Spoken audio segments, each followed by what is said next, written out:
Vocal percussion on a whole nother level, coming from my mind. Vocal percussion on a whole nother level, coming from my mind. JoJo's Bizarre Adventure Part 5, Golden Wind, or Vento, I don't know how to pronounce that. I love this part. I just love it. And I love it because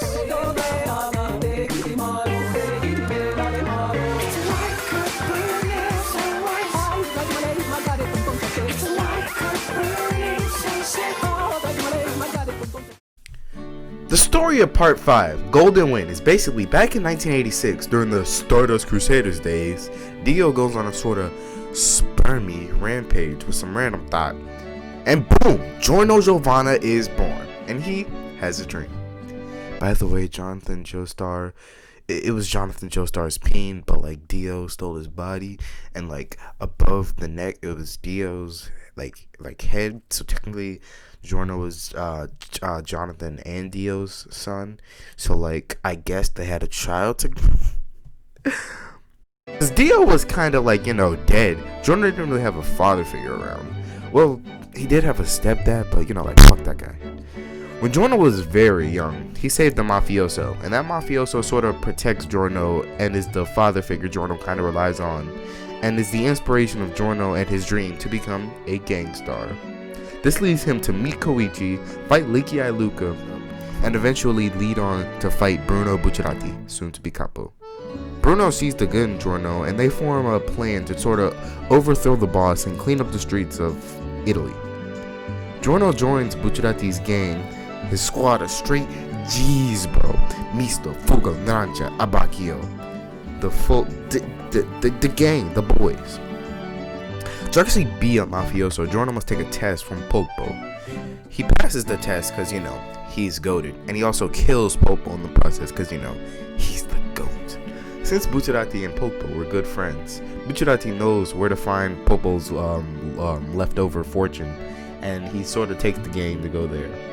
While Bucciarati and his gang are going to retrieve the fortune, they encounter an intense fight and a torture dance. So, they obtain his fortune, and Bucciarati is crowned the capo. And the crew, they're given the monumental task of escorting the boss's daughter, the boss's long-lost daughter, to him.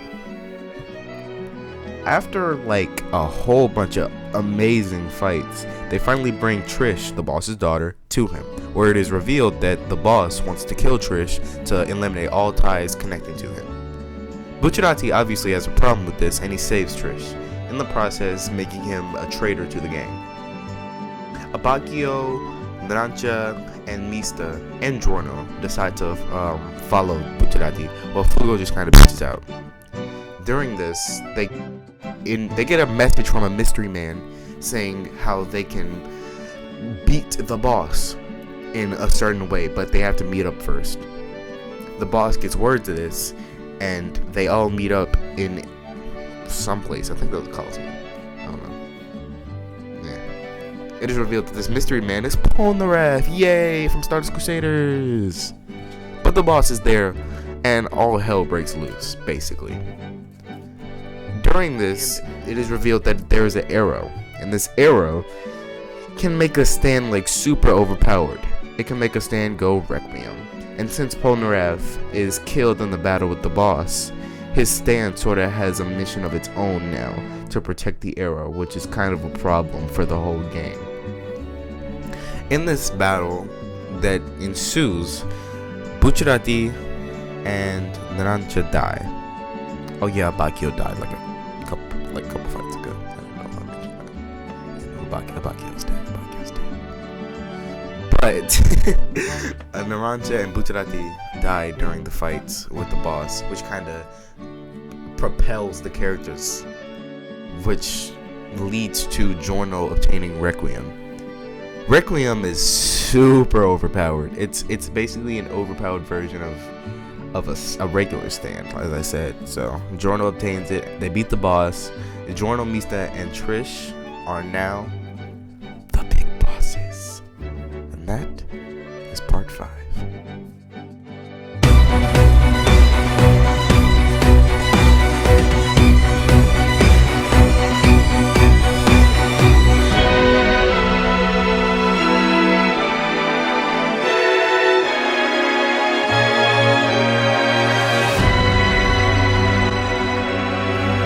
Bruno Bucharati is sort of the mom character this season, like Joseph and Jotaro were in previous parts. But Bucharati is just better. Bucharati was born as a fisherman's son in the suburb of Naples. He lived a happy life until his parents divorced, where he knew if he were to leave his father, he would fall toward depression. So he stayed. His father tried not to fail Bruno by enlisting him in a school, that is, until his father gets shot and is sent to the hospital.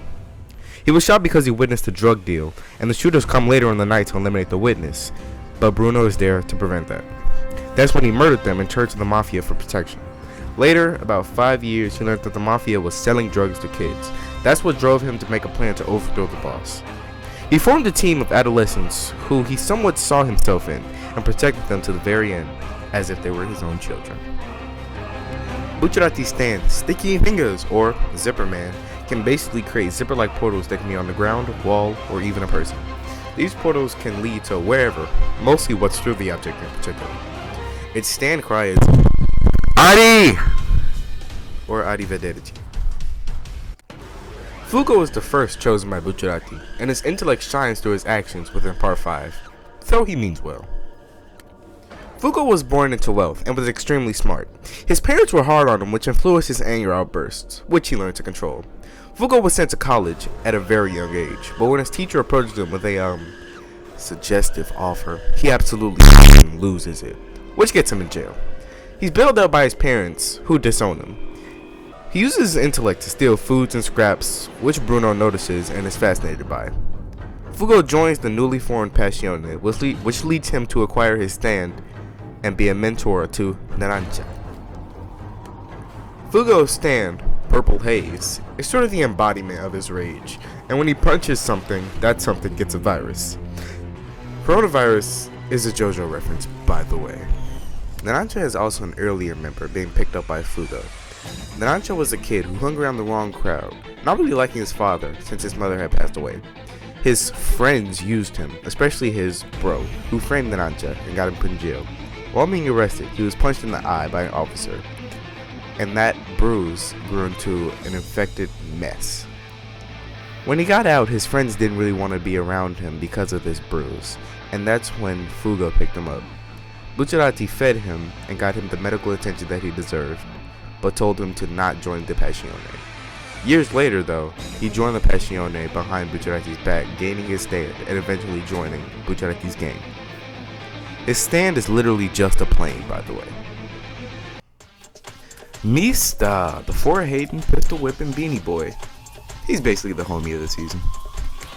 Mista lived a normal, bland life until he witnessed a woman being raped, where he had to jump in. Due to his interference, he was shot at, but all the bullets miraculously missed him, and when he shot at them, they all hit. This kickstarted his superstitious beliefs. He went to jail for this, obviously, but that's when Bucciarati bailed him out, and he just joined the Passione. See? Told you it was bland. His stand is six pistols. 6 pistols kick the bullets from his gun to make the shot more precise or to make the bullet hit more than once. Abacchio is one of the earlier members to join and is kind of like a second in command to Bucciarati. Right after high school, Abacchio became a cop, but was super unappreciated, so he fell into a bribe. A couple days later, he caught up with the man he took the bribe from, and in the process of being threatened with a blackmail, the man shot at Abacchio, and his partner jumped in front of the bullet. His partner shoots at the man, killing him, but in this process, his partner dies. Abacchio falls toward depression until Bruno approaches him about joining his team.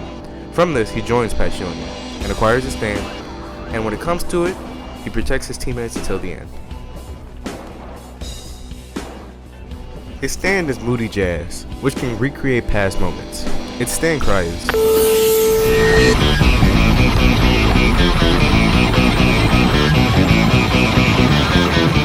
I've already said a lot about Giorno in this video, but I'm just gonna say that his stand, Golden Wind, Golden Experience, is overpowered. Its power is basically to spring life into whatever it sees fit. So basically, like if there's like a AirPod case, bam, frog. Like it's overpowered. Stand's good. Also, Giorno is seen as sort of a beacon of hope in this season by Mista, and that's kind of the Joestar hope thing passed down through Jonathan. So that's what y'all. Trish isn't really a member of the Passione, but I'll consider her. She's the boss's daughter and the person they're, risking their lives for. Eventually, she does gain a stand, which is Spicy Lady, and it can basically make things plastic, rubbery, and, punch fast, like every stand. Diavalo's her dad. Oh, wait, that's the boss's name. Oh, wait, I think I just split.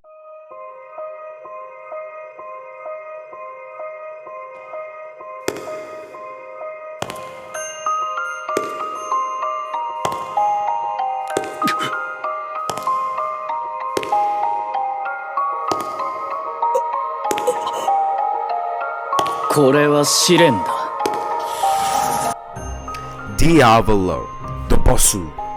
He's probably the most interesting villain to me. Granted, I'm only halfway through Stone Ocean, but still.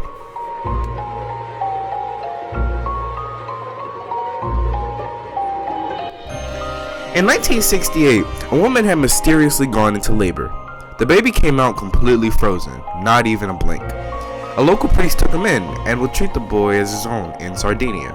The boy would be known as a slower kid in the town, and he lived that way until he met a girl who he would eventually impregnate.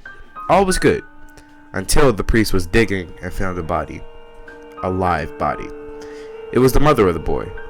The priest was shocked, and the only culprit was behind them. That night, the city burned down, and the mafia gained the new boss. That boy was Diavalo.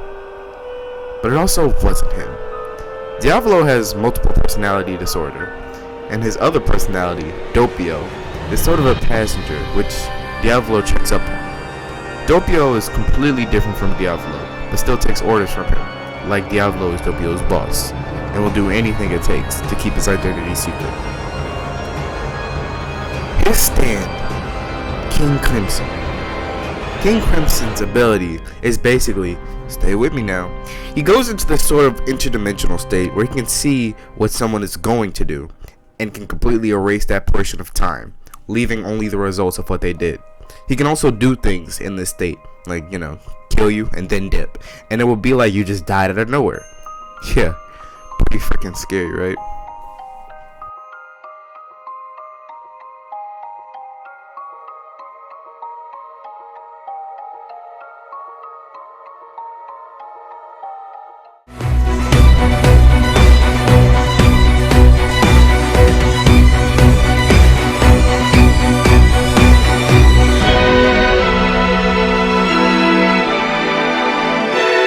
The first villain we encounter in this season is Lichiai Luca, a mafioso who doesn't really respect Giorno's grind, so Giorno took care of that real quick. The main side villains of 5 are the La Squadra, how do you pronounce it? Which consists of people who also want to kill the boss, but for malicious intent. The members of this squad include Shrinky Boy, Noncha's light work, Mirror World, Kakuin's nightmare, also Fugo's light work, Ninja with glasses, or Mista and Giorno's light work, Karen, who's Giorno's light work, the Pesci brothers, and Edgelord. I only did that because I don't really know how to pronounce their names.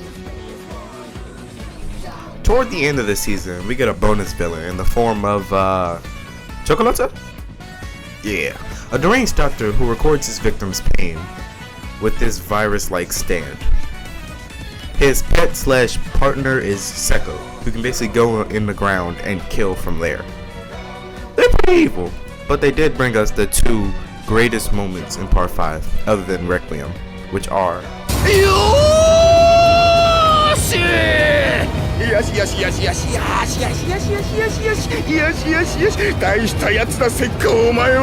and じっとしてれば見もしないって言ったくせに自分を知れそんな美味しい話があると思うのかお前のような人間になんてひどい野郎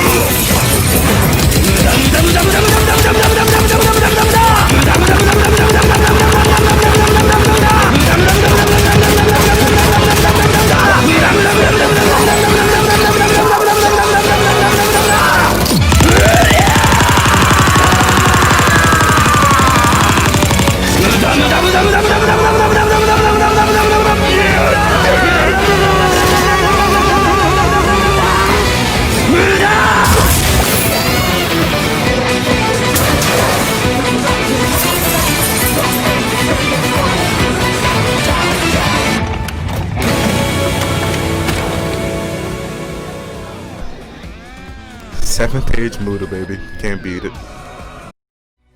And that's it. That's the video. I probably missed a whole bunch of stuff, but this is my first time like recapping a whole season of a show.